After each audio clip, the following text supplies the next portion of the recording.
Genk en STVV speelden niet dit weekend, maar na een drukke voetbalweek is er opnieuw meer dan genoeg om over te babbelen. Dat doen we deze week met chef sport Christophe Liberlo, voetbaljournalist Thomas Standaert, feitjesleverancier Siebe van Heusden en ikzelf, Mathis Dumery. Welkom bij FC Limburg, de podcast.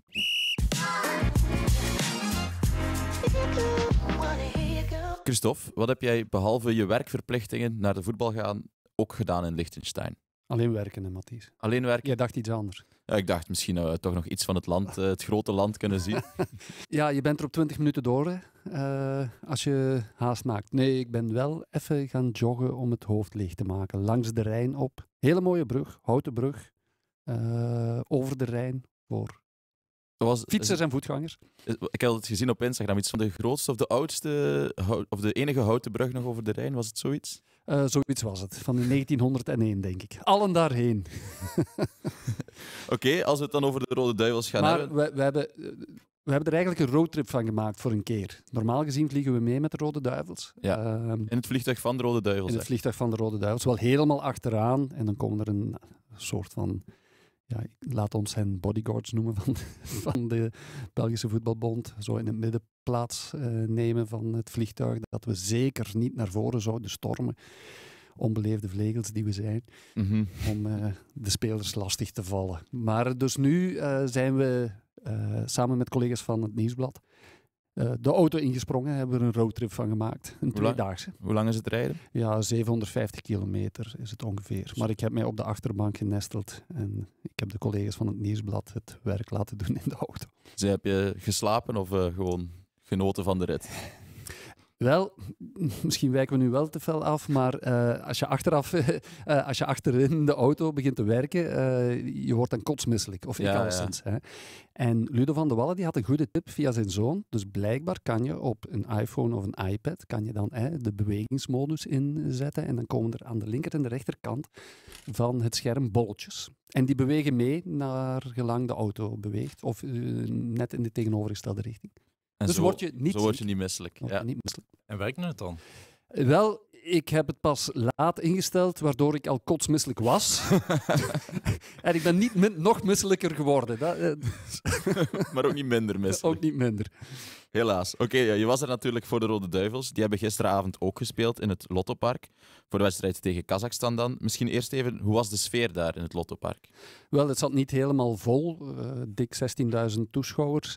Maar de sfeer was veel beter dan in het Koning Boudewijn-stadion. Ja, dat kan ook moeilijk anders met die piste daar rond. En ja, je moet eigenlijk een verrekijker meenemen in het Koning Boudewijn-stadion, wil je het goed gezien hebben.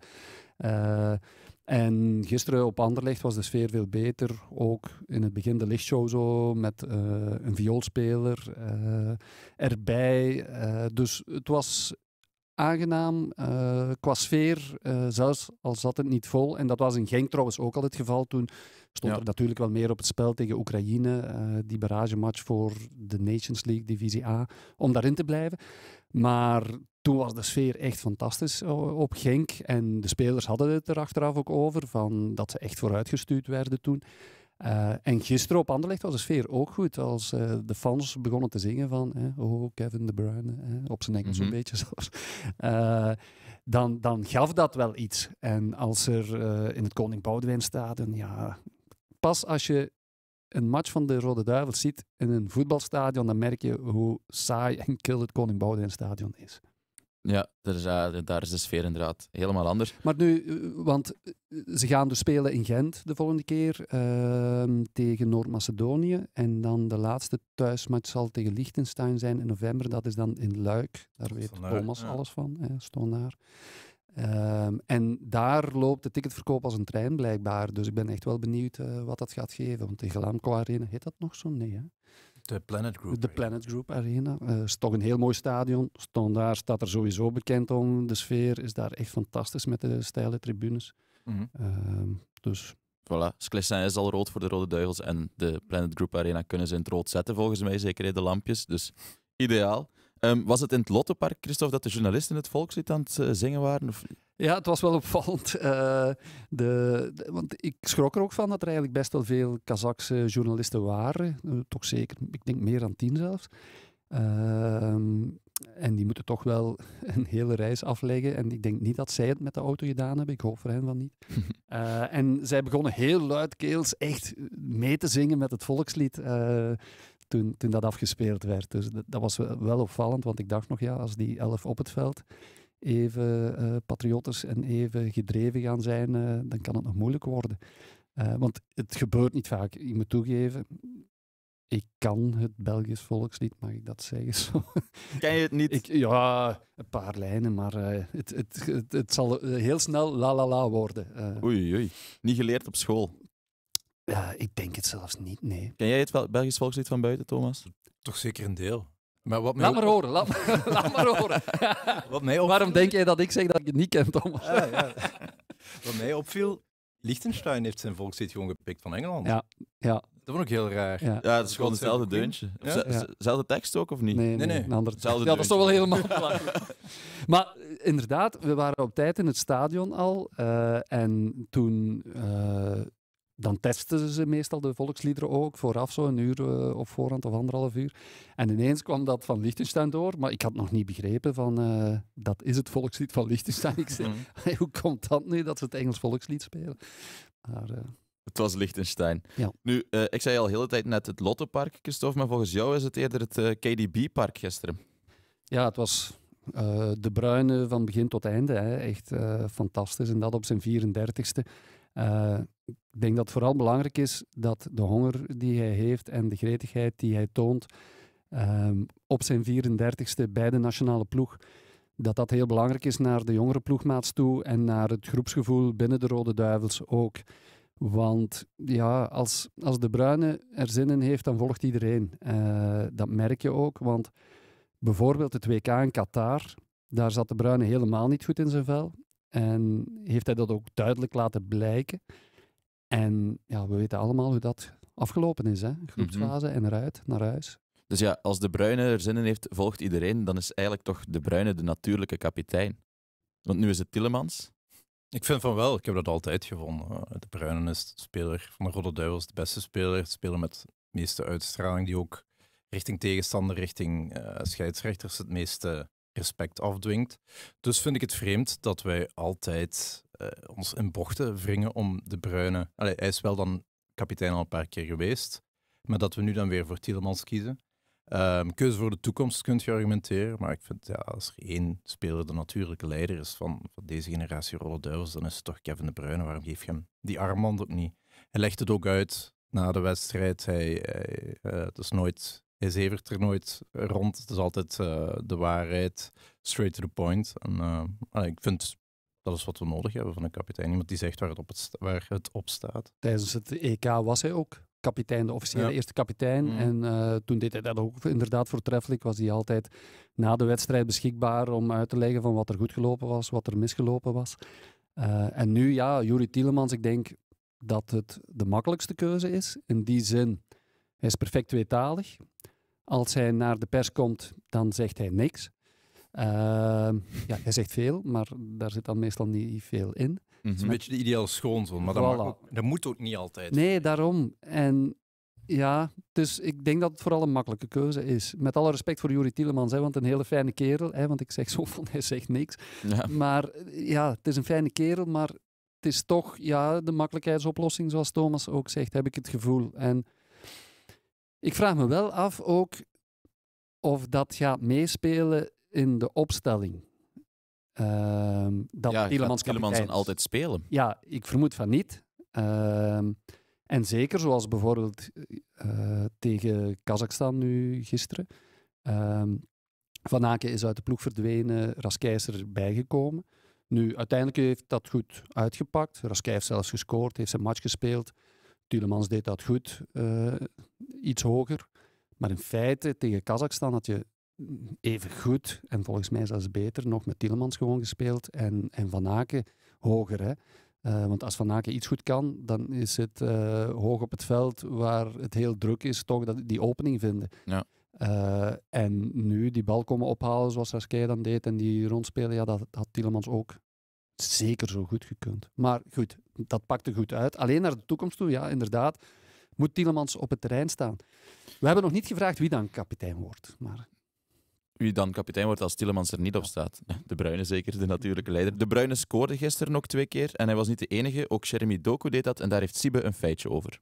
Voor Doku was het gisteren thuiskomen in het Lottopark en hij deed dat in stijl met 2 doelpunten en een assist. Met die 2 goals verdubbelde hij zijn totaal aantal doelpunten in dat stadion.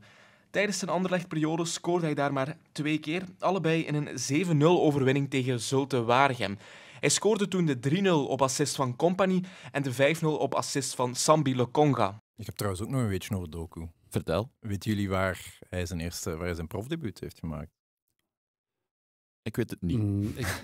Ik zou dan denken aan Sint-Truiden, maar dat is niet. Want... Jawel, Sint-Truiden. Toch? Want ik dacht dat het Verscharen was. Allebei. Allebei. Match, 2008. In dezelfde match toen. Ja. Oké, goed. Ja. En Salemaker stond toen ook op het veld. Dus als je nu... Want Verscharen werd toen veel hoger ingeschat dan Doku op dat moment. Ja. En zijn toen allebei gedebuteerd. Ja. Doku was toen 16. Poh. Ja, het is al even geleden allemaal. Het is ook al even geleden dat hij gescoord heeft in het Lottopark. Want ja, op assist van Vincent Kompany. Die is nu toch al even trainer. En Sambi Lokonga, daar is ook al even weinig sprake van. Hamburg. Trossard, die mocht tegen Kazachstan ook spelen. Wat vonden jullie van zijn wedstrijd? Moeizaam. En dan druk ik me nog zacht uit, vrees ik. Hij heeft 1 heel goed moment gehad. Hè. Dat is bij de eerste treffer, waar hij een dieptepas van Kastanje, die moeilijk kwam. Hè. Die kwam uit de lucht en hij plukte de bal in één tijd mooi uit de lucht. Bewust om die terug te leggen. En daar was dan de Ketelaar die met een hakje De Bruyne bediende en ja, die knalde hem magistraal binnen. Dus dat was een goed moment van Trossard, maar voor het overige heel moeizaam. En merkte je vooral ook dat hij gewoon ritme mist. Hè. Hij heeft gisteren bij de Rode Duivels meer gespeeld dan heel het seizoen al bij Arsenal. Nu, dat seizoen is nog niet zo lang bezig, maar goed, toch. Ik denk dat hij daar 37 minuten heeft verzameld. Ja, en gisteren heeft hij 1 uur gespeeld. Ja. Dus dan kan je ook niet echt in topvorm verkeren.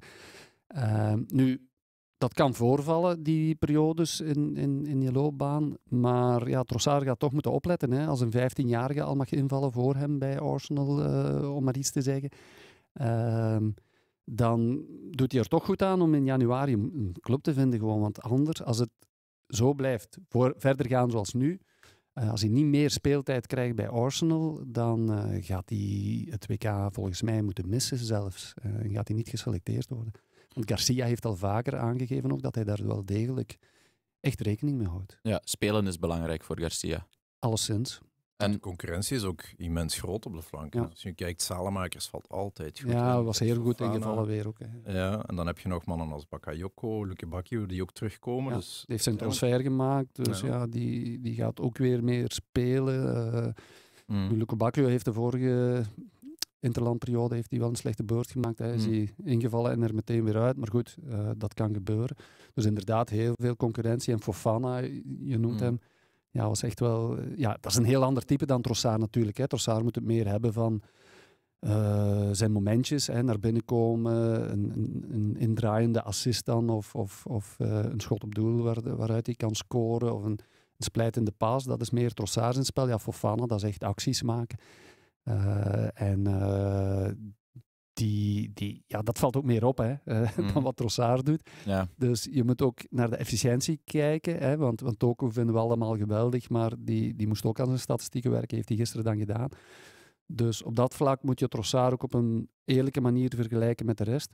Maar ik vond ook gisteren, en dat heeft hij altijd al wel gehad, een beetje een lichaamstaal ook. Hè. Zo, hij krijgt dan de kans, dan denk je van ja... Toon enthousiasme. Ja, voilà. Dat heb ik dan wel. En dat was het niet, ja. Ik vond dat op het einde van de eerste helft vond ik hem zo opvallend voorzichtig worden. Ik weet niet waar het dan aan lag, maar in plaats van de actie aan te gaan, op de rand van de 16, zo het balletje dan opzij leggen. Ja. Ik had ook de indruk dat hij daar een paar keer heeft iets geprobeerd en lukte niet. Daarna dat hij dat hij dan het lef niet meer had. Maar ja, ik kwam ook soms in de duel zo een half metertje te laat, of als hij een dribbel deed, een half metertje te laat. De Ketelaar die gaf op rechts op een gegeven moment, die kreeg de bal en achter zijn steunbeen gaf hij de bal mee langs de lijn en Trossard ging er dan achteraan. Een stadion ging direct ermee en op. En dan kwam Trossard een metertje te laat om die bal mee te pakken. Zo van die dingen. Ja. En dat was dikwijls het geval gisteren. Zo, je merkte, hij mist gewoon matchritme. Je haalt de Ketelaar al aan. Effectief, er is veel concurrentie, ook in de spits. Nu, Lukaku is geblesseerd, je verwacht Openda. Maar eigenlijk, de Ketelaar heeft hem gisteren heel goed vervangen. Hè? Ik vond de Ketelaar de eerste helft iets minder. De tweede helft vond ik hem echt goed. Allee, precies wat we van de Ketelaar mogen verwachten. Iemand die zich laat betrekken in het spel. Justino Deurs zei dat hij zijn spel afstemde op De Bruyne. Wat waarschijnlijk een heel slimme observatie, maar ook een slimme keuze was van de Ketelaar. Het is dan jammer dat hij niet heeft kunnen scoren. Dat had zijn vertrouwen, denk ik, nog meer deugd gedaan. Nu heeft hij 1,5 assist. Kunt je ook al mee thuiskomen. Maar 6,5 op 10 vond ik de Ketelaar. Terwijl Openda tegen Liechtenstein was 3,5 op 10. Zwaar gebuist. Ja, zeker tegen Liechtenstein.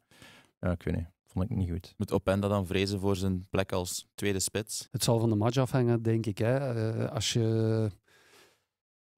ik zeg maar iets, in de 8e finale tegen Frankrijk komt, ja, dan kan je Openda wel gebruiken. Hè, om maar een voorbeeld te geven op de counter. Dus op dat vlak was Liechtenstein ook niet ideaal voor hem. Hè. Was het geen cadeau, omdat daar liggen zijn kwaliteiten niet in die kleine ruimte. Anderzijds, als je op dat niveau een spits bent en je speelt tegen Liechtenstein, daar stonden verzekeringsagenten in de ploeg, voor alle duidelijkheid. De meeste speelden in de 4e klasse in Zwitserland. Dus om maar aan te geven, het zou even moeilijk of makkelijk zijn als de Rode Duivels tegen Tesport spelen. Hè?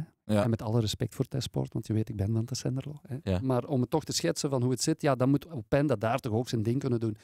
En het zag er bij momenten echt pijnlijk uit. Ook, hij kreeg een voorzet van Meunier, die kwam perfect. Hij wil daar in de volley die bal op de slof nemen. En hij schampt dat schot gewoon. Nu, dat kan allemaal gebeuren. Het zijn geen perfecte spelers die alles goed doen. Maar als je dan op dat moment die bal daar krijgt, op die manier, dan moet je als Rode Duivel daar gewoon toch meer mee doen. Als je dan zag bijvoorbeeld, Lukaku kreeg dezelfde bal eigenlijk tegen Oekraïne in Genk toen, op paas van De Bruyne, denk ik. En hij trapt die perfect in de hoek. Hè. Dus dat is het verschil. En de Ketelaar, inderdaad, wat hij moest doen, deed hij allemaal goed. Hè. Ik zie hem ook gewoon graag spelen. Hij houdt de bal goed bij. Met kleine tikjes kan hij net dat verschil maken. Zo. En ik vind het wel knap van Garcia dat hij dat nu gedaan heeft. Omdat hij weet nu ook wat hij aan de Ketelaar heeft op die positie. Ja. En Batshuayi, Rare oproeping, vind ik. Ja. vergeten, hè? Het beste. Ja. Voor de sfeer. Voor de sfeer. Ja. Voor de foto's als ze toekomen van de outfits die ze dan aan hebben, dan kan Batshuayi altijd shinen. Hij had rode vingernagels, heb ik me laten vertellen, gisteren. Ja, dat was een beeld. Ja. Dus hij is er wel mee bezig. Hè? Ja, de rode goed, Liechtenstein is niet veel beter dan Tesport. Kazachstan zou dat wel moeten zijn en dat vond ook hun bondscoach. Want na het 6-0 verlies dacht hij, ik geef er de brui aan, ik neem ontslag. En daar heeft Sibe ook nog een feitje over. Gisteren was er nog een opvallend moment na België-Kazachstan. De Kazachse bondscoach Ali Aliyev kondigde tijdens een ultrakorte persconferentie zijn ontslag aan na de 6-0 pandoering in het Lottopark. Het doet misschien terugdenken aan de match van de Rode Duivels tegen Armenië in 2009. Toen nam Frankie Verkouter ook meteen ontslag als bondscoach van de Duivels na een 2-1 nederlaag tegen de Armenen. Christophe, was daarbij? Ik was daarbij toen in Armenië. Ja, met het vliegtuig, niet met de auto. En ja, dat is een van de meest bizarre momenten wel uit mijn loopbaan tot nu toe, inderdaad. Frankie Verkouter die daar in een gangetje met zo een aantal soldaten, Armeense soldaten, die stonden achter hem zo met een grote kippie. En daar kwam hij vertellen dat hij onmiddellijk mee ophield. Zelden meegemaakt. Ik geloof ook dat die match, Emile Mpenza, dat hij zijn voetbalschoenen vergeten was. Voor de match? Voor de match, ja. En hoe heeft hij dan gespeeld? Ja, ze zijn niet opnieuw gaan oppikken, denk ik, in het hotel. Hij was ze niet in België vergeten? Nee, ik denk in het hotel. Ik weet niet meer precies hoe het zat, maar hij was ze vergeten. Dus dat geeft al aan rare dag. Hoe dat inderdaad de sfeer toen was. Want dat was die periode dat Frank Verkouter ad interim heeft overgenomen. Hè. En toen heeft hij gewoon gezegd op de duur van voor mij hoeft het niet meer. Hè. Toen zaten ze op hun diepste. Toen zaten ze op hun diepst, inderdaad. Trouwens, Fofana heeft ook met geleend materiaal gespeeld in Liechtenstein. Waarmee? Er valt niemand over nu. Scheenbeschermers van Moreira. Want Geen beschermers, dat is nu nog wel het makkelijkste om te lenen, toch? Ja, makkelijker dan een keuze. Zoals Ja, Luca inderdaad, Bressel. ik ging het net zeggen. Ja. Als we dan, we blijven... Trouwens, Fofana, hij was er niet vergeten, zijn valies was kwijtgeraakt. Ah ja, dat is wel Ja, dus met de auto gaan. een belangrijk detail. Met de auto gaan, ja. Om het dan even aan Genk te koppelen, want we blijven natuurlijk FC Limburg hier. De Rode Duivels hebben nu 2 keer geen doelpunten tegengekregen. Oké, tegen kleine tegenstanders, maar toch is dat slecht nieuws voor Matte Smets met het oog op het WK. Dat denk ik niet. Ik denk niet dat De Bast en Theater nu hun definitieve plaats hebben veroverd door 2 clean sheets tegen Liechtenstein en God beter Kazachstan. Dus op dat vlak denk ik niet dat Matte Smets hier slechter zou uitkomen voor zijn toekomst als Rode Duivel. Nee, denk ik niet. Nee, voor zijn toekomst in het algemeen niet. Het WK komt natuurlijk elke maand een beetje dichterbij, dat heb je wel. Hè. En je moet niet te veel waarde hechten aan de 0 houden tegen Liechtenstein en tegen Kazachstan, dat klopt. De Bas speelde wel echt goed, vond ik. Op de gepaste momenten echt heel daadkrachtig tussengekomen. En vooral in de wederopbouw was hij ook echt heel goed. Een paar goede crosses, heel overtuigend aan de bal. Eigenlijk, ja, hoe dat Matte Smets ook is. Hè. Ja, dat wordt zijn grootste concurrent, denk ik dan. Ja. En dus op dat vlak, ja, elke keer dat hij er niet bij gaat zijn, ja, komt dat WK dichter. Dus voor het WK denk ik dat het wel moeilijk wordt voor Matte Smets. Tenzij dat hij nu ook bijvoorbeeld in Europa, in de Europa League, echt heel goed gaat spelen met Genk ook. Want dat heeft Garcia ook al een paar keer aangehaald. Dat de jongens waar hij wel aan denkt, maar die hij nog niet selecteert, dat hij die bezig wil zien op een hoger niveau, vooral in Europa ook. Heeft hij vaak de vergelijking aangehaald met Matte Smets, met Jarne Steukers, dat hij hen daar wil bezig zien en zien hoe ze daar presteren. Dus misschien helpt dat Matte Smets wel.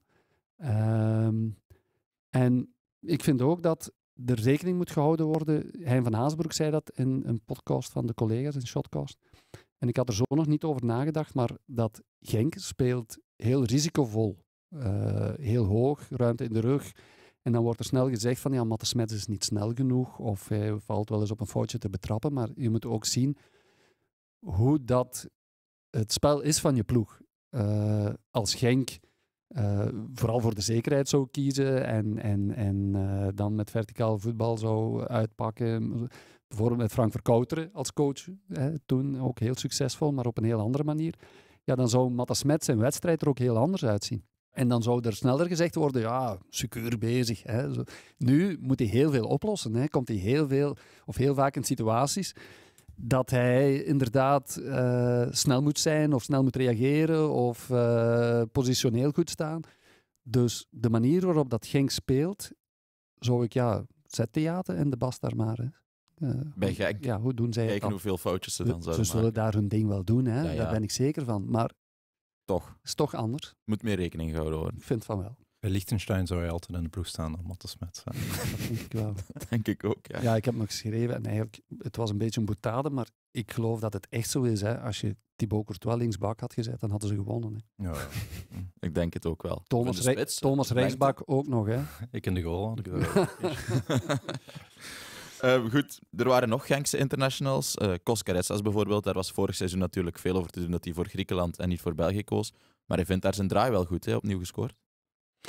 Ja, na 3 minuten al, hè, denk ik, tegen Wit-Rusland. En hij zat er weer netjes in, want het was geen makkelijke bal. Het zag er makkelijk uit.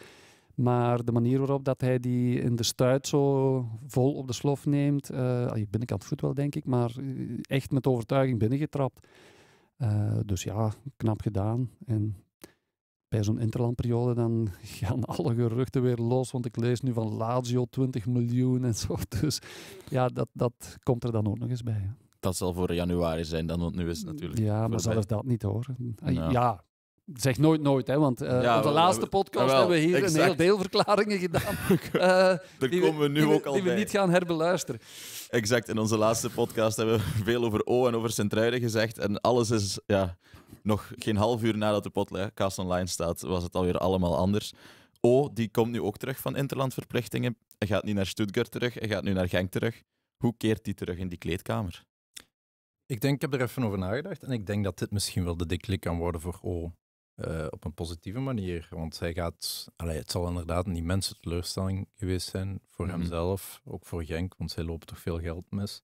Maar ik denk dat hij nu enerzijds bevrijd gaat zijn omdat Tolu is weg. Hij is definitief, verlost is een groot woord, maar kan definitief uit de schaduw van Tolu treden. Ja, de discussie gaat er nu niet meer zijn. Hè? Nee, Tolu moet voilà. toch starten. Hè? We hebben het zelf dikwijls aangehaald.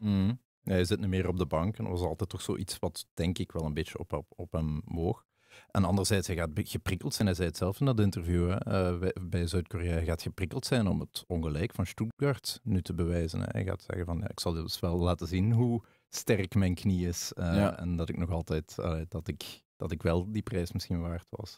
Maar goed, Erabi die wou enkel komen als hij eerste spits ging zijn. Die wordt nu tweede spits. Mirisola wordt ook nog eens teleurgesteld, want die wordt nu dan waarschijnlijk derde spits. Dat is ook niet goed voor de sfeer in de kleedkamer, toch? Misschien niet. Langs de andere kant zijn wel profvoetballers, dus zij moeten daar echt wel mee om kunnen gaan. Ik vind het wel jammer voor Mirisola, want die speelde echt wel een heel goede match. En nu gaat hij in de pickorde toch weer een stukje achteruit. Ik denk wel dat hij daar nog altijd punten gescoord heeft en dat Fink nu ook weet wat hij aan hem heeft en hem ook sneller zal brengen. Dus ik denk wel dat hij in de pickorde naar omhoog is gegaan, dat hij sneller gebruikt zal worden. Maar ja, goed... als je O nog altijd hebt en je hebt Erabi erbij, dus de concurrentie wordt sowieso groter voor Mirisola ook. Nu, ik vond wel ook, om het nog even over O te hebben, dat hij inderdaad in zijn reactie vanuit de Verenigde Staten met Zuid-Korea, dat het wel heel positief is hoe hij daarmee omgaat. Dat hij zegt van ja, ik ben vertrokken in Stuttgart en ik heb dat meteen achter me gelaten, zowel fysiek als mentaal. Dat fysieke erbij is ook wel netjes even er toch zo tussen gemoffeld als duidelijke boodschap. Leuk. Ja, dus wat dat betreft, we hebben vorige week nog een verhaal gebracht van ja, als hij terugkomt van de nationale ploeg bij Genk, hoe moet je dat doen? Hoe moet je hem opvangen? Patrick Goots en Frankie van der Elst hebben toen een aantal tips gegeven, onder andere van ja, speel een oefenmatje tegen Stuttgart of zorg voor een shirt, zogezegd tegen Stuttgart.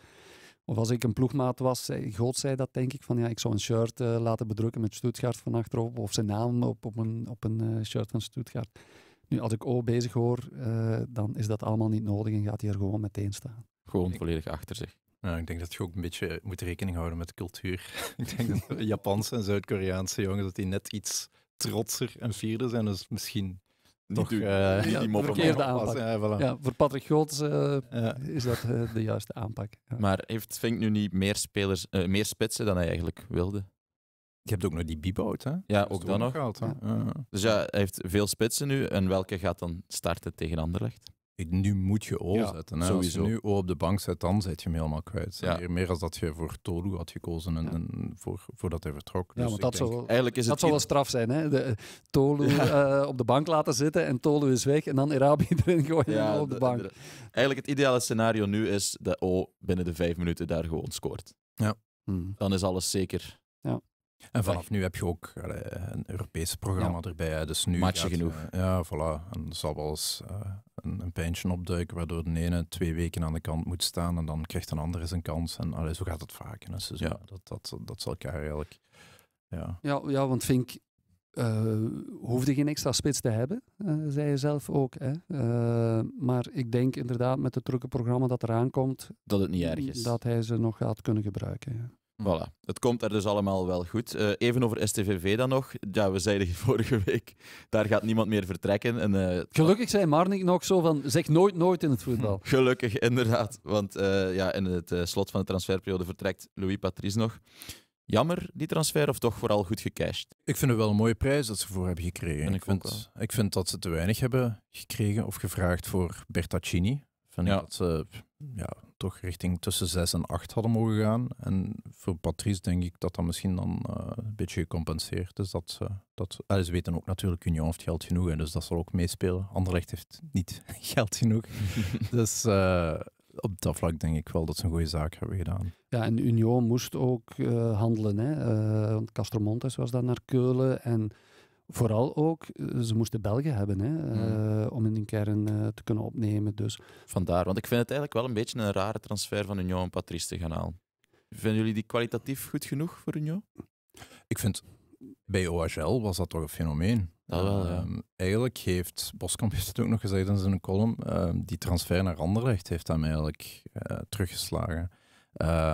Daar heeft hij, ik weet niet juist aan wat het lag, maar daar is hij redelijk snel eigenlijk afgeserveerd. En echt met de grond gelijk gemaakt. Ja, maar dat gebeurt wel eens op Anderlecht. Dat gebeurt wel eens vaker, Ja. maar dat was echt... Ik heb op een gegeven moment...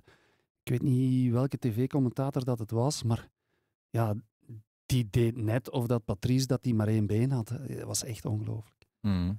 Maar ik denk wel dat hij op dat vlak zijn truiden een beetje eerherstel en dit seizoensbegin, de wedstrijden die ik gezien heb van SVV, hoorde hij toch altijd tot de betere. Ja, hij was... Zeker voetballend. Hè. Ja. Is die echt wel heel sterk, vind ik, als rechtsachter. Heel goede voorzet, zoals er eigenlijk maar weinig in België er eentje hebben. Een samenspel ook heel goed. Ik denk alleen, ja, als hij in de Champions League ook op verdedigend vlak, ook bij Sint-Truiden, liet hij zich al wel eens in de luren leggen. Dus op dat vlak, ja, zal hij echt wel echt zijn mannetje moeten staan. Ja, inderdaad, jullie zeiden het samen met de rechterflank van Sint-Truiden was dit seizoensbegin eigenlijk heel goed. Patrice in combinatie met Van Wezenmaal. Gaat Van Wezenmaal nu weer een rijtje terug, rechtsachter gaan spelen? En dan Muja of zo? Ik ga ervan uit, hè. Ja. Blijkbaar zou Van Helden op rechts ook een optie zijn, maar dan denk ik wel dat je die offensieve impulsen van uw rechtsachter veel minder gaat krijgen. Dus ik denk dat het eerste plan inderdaad gaat zijn van Wezenmaal een rijtje naar achter en dan Muja. Want ik vond dat hij een beetje ondergewaardeerd werd bij Antwerpen. Altijd. Dat werd gedaan alsof hij alleen maar kon lopen, maar ik vond dat eigenlijk echt een heel... aanwezige speler. Ja, ook, vond ik. Ja. Scoren ook makkelijk. Hè? Ja, Dus ik denk dat ze daar nog veel plezier in gaan beleven. Nu, wat je met Van Helden op rechtsachter hebt, die aanvallende impulsen zijn dan minder, maar het is wel een manier om Taniguchi in de ploeg te krijgen. Ja. En dan kan je ook Van Wezenmaal vooraan houden, want die deed dat ook wel heel goed. Ik vond Van Wezenmaal vooraan ook wel goed, ja. Ferrari dan, is die niet weg of nog niet weg? Kan die nog weg? Ik durf niks zeggen, Matthias. Thomas, jij? Ik heb geen informatie over dat hij nog gaat vertrekken, maar ik kan ook niet uitspreken. We durven niet meer. Oké, dan ga ik gewoon snel naar de speler van de week. 4,5 miljoen was ook wel een mooie prijs. Ja, voor Ferrari vond ik ook absoluut vrij veel. Maar het is dan vreemd dat een club als Praag zegt, oké, 4,5 miljoen en dan ineens toch niet meer. Ja. Dus, ja. Opvallend. Maar ik ga naar de speler van de week gaan dan, Thomas. Wie is jouw speler van de week? Toch De Bruyne dan. Hè. Ik twijfel tussen Fofana en De Bruyne. Maar De Bruyne heeft toch... he showed who's boss. Er is maar één. Dit is de Rode Duivels van Kevin De Bruyne. En als hij goed is, dan is de ploeg goed. Ja, voilà. Christophe, ik neem aan dat je dezelfde naam in je hoofd had. Ja, als Thomas Kevin De Bruyne neemt, dan neem ik De Bruyne Kevin. Ja. Nee, Fofana ook wel, vond ik. Nu, misschien lopen we iets te fel van stapel op basis van die ene match. Stel ik me soms de vraag dan. Want ik denk dat het ook Thomas Buffel was. Die zei van, wel in de toekomst kijken, niet op basis van deze match, maar dat hij echt wel in de buurt van Eden Hazard moet komen bijvoorbeeld. Of dat hij dat verwacht. Qua belangrijkheid voor de Rode Duivels. Daar moet hij nog wel stappen zetten natuurlijk, maar ja, ik vind het wel heerlijk om zo'n speler bij de Rode Duivels bezig te zien. Het is echt wel iemand, het doet me echt denken zo aan de wingers in de Premier League, hè? Zo dat slungelachtige een beetje, zo mooi om te zien. Maar Hein van Haasbroek heeft daar ook een strafuitspraak over. Hij zei van de beste speler waarmee ik ooit gewerkt heb. En ik heb met De Bruyne en had hij nog een grote naam genoemd. Dus dat ook wel zeggen. Er zijn dus meerdere mensen die blijkbaar hem, potentie in hem zien om echt het allerhoogste niveau te krijgen. Dus ik ben wel benieuwd of dat... als je ziet ook dat Lyon vroeg 50 miljoen voor hem. Hè? Want Liverpool was geïnteresseerd, Chelsea was geïnteresseerd. Als Liverpool komt, zou ik ook zoveel mogelijk vragen. Want die hebben wel wat uitgegeven deze zomer. Maar het zegt toch veel, hè? 50 miljoen voor een 20-jarige Belg. Dat is waar. Het is niet te onderschatten. Maar wat ook niet te onderschatten is het niveau van het voetbal op lagere niveaus. En daar gaan we nu even naartoe. Niet naar de Challenger Pro League, wel naar die ploegen uit de Challenger Pro League. Patro die bekeren verder na winst in Oudenaarde, volgens mij. Maar wij gaan het hebben over Lommel, want Lommel sneuvelt voor het 3e jaar op rij in de 6e ronde van de Beker van België tegen een amateurclub. Dit keer verloren ze van Knokke, die wel een patent hebben op profclubs uitschakelen, want die hebben in de afgelopen jaren ook al Mechelen en Standaard uitgeschakeld. Maar ja, pijnlijk voor Lommel. Zijn ze nu hun goede flow kwijt? Of is dat dan weer te snel conclusies trekken? Ja, de goede flow kwijt niet, denk ik. Maar het is gewoon jammer, hè, want het bekerverhaal, dat is toch dat extraatje altijd voor die clubs. En vooral Lommel, de 3e keer op rij al, dat ze er in de 6e ronde, zitten we zeker, 6e, uitgaan. Ja. En net op het moment dat de eerste klassers erbij komen, ja, dat zorgt toch voor die extra kers op de taart zo in het bekervoetbal. Hè. Als je dan opnieuw tegen een eerste klasser kan uitkomen, bijvoorbeeld tegen Genk, Lommel-Genk, dan loopt het soeverein stadion, dat is leuk vol. Dus dat zijn toch momenten die je gewoon mist. Dus vooral dat is jammer. Ik denk niet dat dit echt implicaties gaat hebben voor hun wedstrijden in de competitie. Dat niet, denk ik. Het is vooral jammer voor de supporters. Hè. Dus dat is iets waar je als supporter naar uitkijkt. Zeker voor een club als Lommel die nu al een hele tijd in 2e klasse zit, om dan toch nog eens... Ja, je loopt naar een Genk of Anderlecht of Club Brugge, dan heb je ook nog nationale exposure. Nu ligt je eruit voor het eigenlijk echt begint, zoals... Het is gelijk Anderlecht in Europa, hè. Dus dat is gedaan voor dat begin. Dat is ook zo. Want als je dan tegen een eerste klasser kan spelen en je doet dat goed, ja, dat zorgt ook voor een extra schwung in de spelersgroep. Hè. Daar putten ze dan ook vertrouwen uit. Ja, nu is het verder uitkijken naar de volgende match. Ja. Nu, het is wel meteen de Limburgse derby tegen Patro volgend weekend. Dus lang kunnen ze niet bij de pakken blijven zitten. Liefst niet voor hen. Wie wel kunnen uitkijken naar een wedstrijd tegen een eerste klasser is Belizia Bilze. Die hebben Lokeren uit de beker geknikkerd. Zij mogen nu dus opnieuw een eerste klasse ploeg bekampen. Vorig jaar al naar het Jan Breidel-stadion gemogen om tegen Club Brugge te spelen. Nu hopen op Genk dan effectief om hun stadion ook eens vol te laten lopen. Ja, een eerste klasser, een top eerste klasser, daar hopen ze op, denk ik. Hè. En ik vind het vooral leuk ook voor de keeper die vorig jaar, toen ze Club Brugge partij gaven, toen was hij nog geblesseerd en moest hij op krukken toekijken. Dus nu is hij de held in de strafschoppenreeks. Dus voor hem is het ook wel knap. En laat Club Brugge er anders maar opnieuw uitkomen. Alleen voor hem al. Hè. Alleen voor hem, ja.